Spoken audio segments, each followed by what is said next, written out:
Hello friends, welcome back to channel महापुरुषों की बातें। सत्संगत जी, सबको प्यार भरी राधा स्वामी। आइए सुनते हैं कुछ प्रेरणादायक वचन। ये वचन राधा स्वामी सत्संग व्यास द्वारा प्रकाशित पुस्तक संतमत प्रकाश भाग 2 में से लिए गए हैं। इस पुस्तक के पेज नंबर 95 पे हजूर महाराज बाबा सावन सिंह जी फरमाते हैं, एक ऐसे कुत्ते हैं जो अंग्रेज महिलाओं की गोद में बैठते हैं। एक ऐसे हैं जिन्हें खाने को गंदगी भी नहीं मिलती। इसी तरह एक ऐसे घोड़े हैं जिनकी सेवा के लिए कई कई नौकर होते हैं। और एक ऐसे हैं जिन्हें खाने को भी नहीं मिलता। मतलब कि अच्छे और बुरे दोनों किस्म के कर्मों का फल मिलता है। अब पूर्ण गुरु कहते हैं कि प्यारे से प्यारे, सोच कर देख, इस दुनिया में तेरा सच्चा रिश्तेदार कौन है। एक तो पूर्ण गुरु और एक शब्द। न बेटे, न बेटी, न माता, न पिता, न कोई साथ नहीं जाता। साथ जाने वाला केवल वह पूर्ण गुरु है जो हमें वहाँ पहुँचाता है। हमारे दो ही रिश्तेदार दुनिया में हैं, एक जो कामिल मुर्शिद और दूसरा माबूदे हकीकी, खुदा। अगर इस दुनिया में लाखों सूरज और चंद्रमा चढ़ जाएं तो वहाँ रोशनी हो जाएगी। अगर आंखें बंद करो तो अंधेरा है। अंदर जो प्रकाश है वह प्रकाश उसके एक रोम का भी मुकाबला नहीं कर सकता। मौलाना रूम कहते हैं, अंदर जो रास्ता है वह आफतों खतरों से इतना भरा हुआ है कि उस पर बगैर मुर्शिद के कोई नहीं जा सकता। इस दुनिया में गुरु के बराबर हमारा और कोई रिश्तेदार नहीं, क्योंकि वह हमारी बेगरज सेवा करता है। वह अंदर भी हमारे साथ है और बाहर भी हमारे साथ है। वह हमें यमदूतों से बचाता है, फिर वह अपना बोझ किसी पर भी नहीं डालता। ऐसे गुरु को हम कौन सी चीज़ भेंट करें ताकि वह हमसे खुश हो जाए। यह दुनिया फना है, इसकी हर एक चीज़ फना है। फना चीज़ वह लेता ही नहीं तो क्या दें। यही कबीर साहब कहते हैं, सतनाम के पटतरे देवे को कछु नाही, क्या ले गुरु संतोषिए हवस रही मनमाही। कि मेरा यह चाह भी रहा कि मैं गुरु को कोई चीज़ देकर प्रसन्न करूं, मगर मैं कुछ दे ना सका। हाय, सतनाम उसका अपना है। इससे नीचे सारी चीज़ें नाशवान हैं। नाशवान चीज़ें गुरु लेता नहीं। फिर वह नम्र से नम्र और आजीज होकर रहता है और यह भी नहीं कहता है कि मुझे गुरु कहो, बल्कि कहता है कि भाई, अभी तो शिष्य भी नहीं बना। अगर कहीं नम्रता और दीनता है तो संतों में है। जिन्होंने नाम लेकर गुरु भक्ति पूर्ण कर ली, वे परमात्मा के दरगाह में पहुंच गए। चाहे कोई कौम, कोई मजहब क्यों ना हो, कानून सबके लिए एक ही है। संतों का उपदेश सबके लिए है। हजरत मोहम्मद साहब ने कुरान शरीफ में फरमाया है, रब्बुल आलमीन। उन्होंने यह तो नहीं कहा कि रब्बुल हिंदू या रब्बुल मुसलमीन। मालिक से मिलने का एक कानून एक है। युग बदल जाते हैं, वह नहीं बदलता। वह कानून ना अंग्रेजी है, ना अरबी, ना तुर्की, ना फारसी, ना कोई और भाषा। अगर वह किसी एक भाषा में होता तो यह एक कौम के साथ रियायत और दूसरी के साथ जुल्म होता। मगर अगर ऐसा कोई एतराज़ हो तो बड़े शौक़ के साथ कह लो। सो कहते हैं कि जिन्होंने गुरु के साथ इश्क, मोहब्बत और भक्ति कर ली, उन्होंने अपना जन्म सफल कर लिया। क्यों? क्योंकि बिना गुरु भक्ति के नाम भक्ति कभी भी नहीं होती। जब गुरु भक्ति पूर्ण हो जाती है तभी नाम भक्ति पूर्ण होती है। अब गुरु शिष्य की कौड़ी भी नहीं लेता। उसका मतलब है कि शिष्य का धन किसी अच्छी जगह खर्च हो जाए। गुरु चाहता है कि इसका तन मन धन के साथ प्यार न रहे, बल्कि इसका नाम के साथ प्यार हो जाए। अब कहते हैं, अगर तू परमेश्वर को पाना चाहता है तो तन मन धन की मोहब्बत छोड़ दे।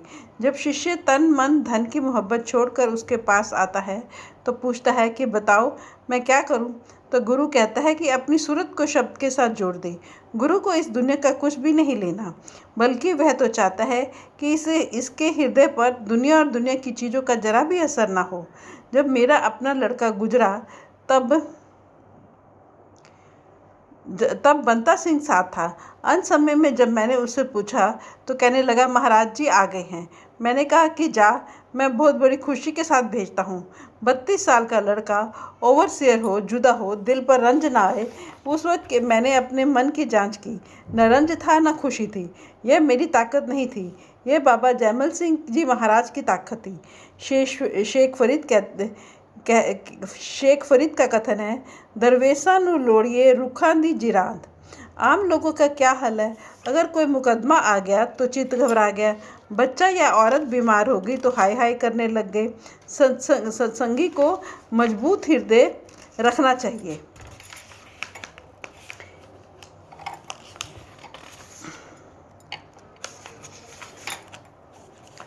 जीवन मुक्त की अवस्था को हासिल करने के लिए मनुष्य जन्म ही मौका है और कोई मौका नहीं। गायों, भैंसों, घोड़ों को ज्ञान नहीं, पक्षियों को ज्ञान नहीं। इसलिए जो कुछ करना है मनुष्य जन्म में करना है। अगर ये जन्म में पर्दा ना खोला तो ये जन्म उत्तम जन्म खो दिया, क्योंकि यह मनुष्य जन्म सबसे उत्तम योनि है। सबसे निचली योनि वृक्ष की है। इससे तरक्की करके जीव कीड़ों मकोड़ों की योनि में आता है। मैं जिक्र कर रहा था उन जीवों का जिनका संतों के साथ कुछ ताल्लुक हुआ है। वे चाहे किसी योनि में हो, उन्हें एकदम मनुष्य जन्म दिया जा सकता है, चाहे उनके कर्मों का चक्र खत्म ना हुआ हो। मगर आसानी तो हो गई। मुक्ति नाम में है। नाम के बिना जीव ऊपर सचखंड में नहीं जा सकता। नाम की कमाई केवल इंसानी देह में ही हो सकती है।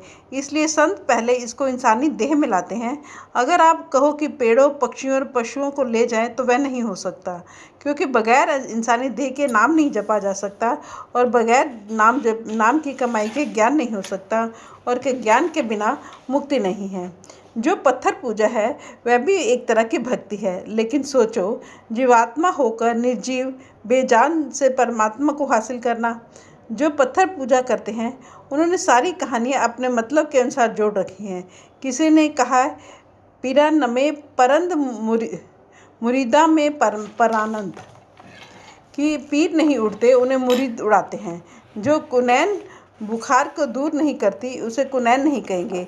मैं तो कहता हूँ, अगर धन्ना को पत्थर में से परमात्मा मिला तो और किसी को भी मिलना चाहिए।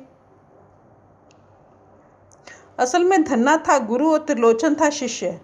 चूंकि त्रिलोचन ब्राह्मण था और धन्ना जाटों के खानदान में से आया था, इसलिए उसने सोचा कि त्रिलोचन को जाति का अहंकार है, वो इसे निकालना और तारना भी जरूरी है। आओ इसके आगे मूर्ख बन जाएं।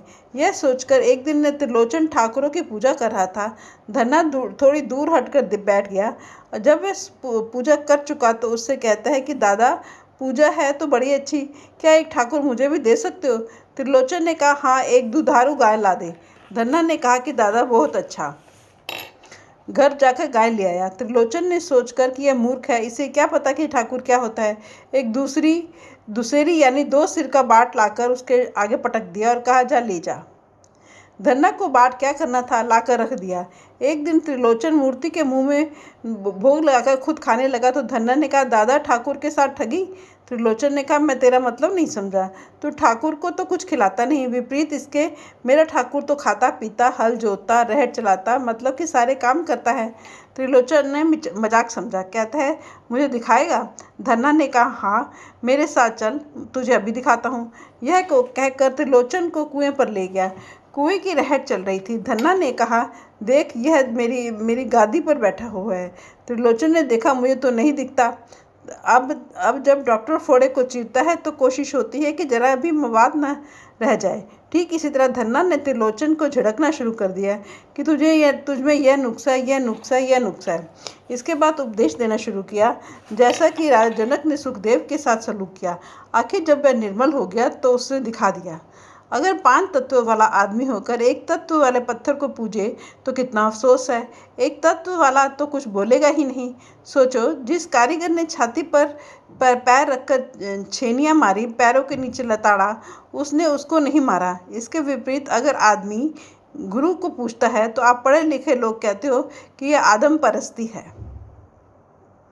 फ्रेंड्स, अपनी इस वीडियो को यहीं समाप्त करते हैं। अगली वीडियो में आगे बढ़ेंगे। Thank you.